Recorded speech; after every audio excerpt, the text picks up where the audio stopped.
Hello, my name is Yanis Haji and I'm a postdoc at Weierstrass Institute in Berlin. In this presentation, I'm going to talk about the band structures of band nanowires. This is a joint work with Patricio Farrell, Christian Merdon, and Oliver Marquardt. The main motivation of this work is to study the electronic properties of band nanowires consisting of two or more materials. Due to the different crystal structures of the materials, strain and stress are induced at the connecting interfaces, causing a deformation. We like to construct a mathematical model that captures these dynamics, and finally, we like to numerically solve the PND system and compute the band edge energies of the band nanowire. At the left, you can see a same image of how the nanowires bend after emerging from a membrane.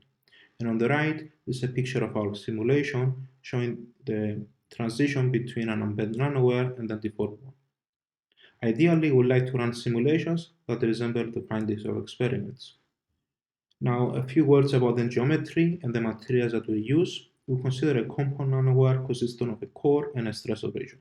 The core region, shown here with green, is made of gallium arsenide, whereas the purple area is the stressor that consists of an alloy of aluminum and indium arsenide.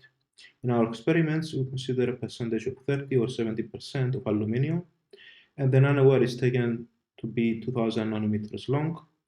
The core region diameter is 50 nanometers and the width of the stressor is 6.5. The elasticity parameters can be found from a well-known literature.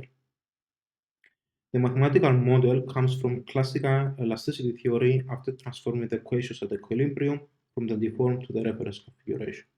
Here, the tensor T is a first Piola-Kirchhoff stressor, phi is the deformation, and we consider a mixture of Neumann and Dirichlet boundary conditions.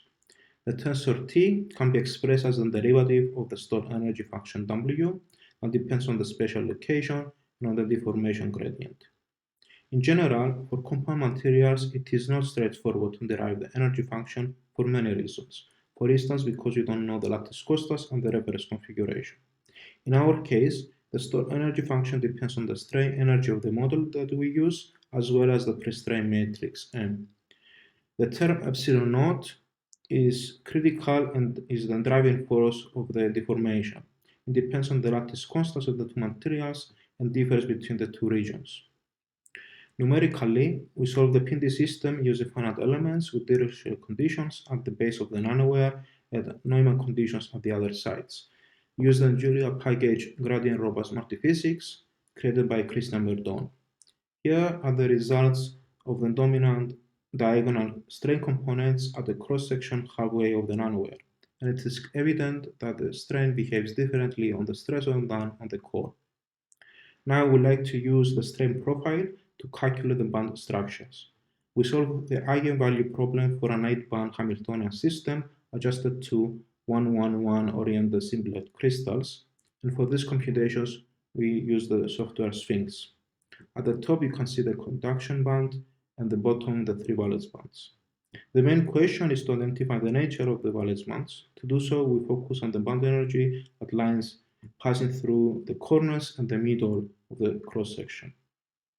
On the top you can see the results of the valence bands at those lines at the gamma point. The gray region corresponds to the stressor and the other region corresponds to the core. And based on the strain profile, you can conclude that the stressor exhibits uniaxial tensile strain and the core biaxial compressive strain. As a result, the heavy holes lie on top of the light holes. The overall band structure is shown here, where you can see the conduction band on the very top and the split of band at the lowest energy level.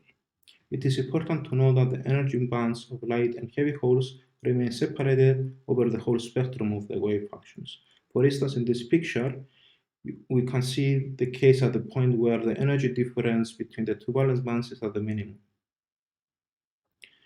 Finally, a few words about future work. First, we would like to do a further analysis of the electronic properties of the band nanowires. In particular, we would like to find an efficient characterization of light and heavy holes, especially for complicated strains. Finally, we like to use the computations of the band edge energies in the direct diffusion model to study the charge transport at the cross-section of the nanowire. And with this, I would like to thank the organizers for the opportunity to present here. I hope you like the conference, and please let me know if you have any remarks or questions.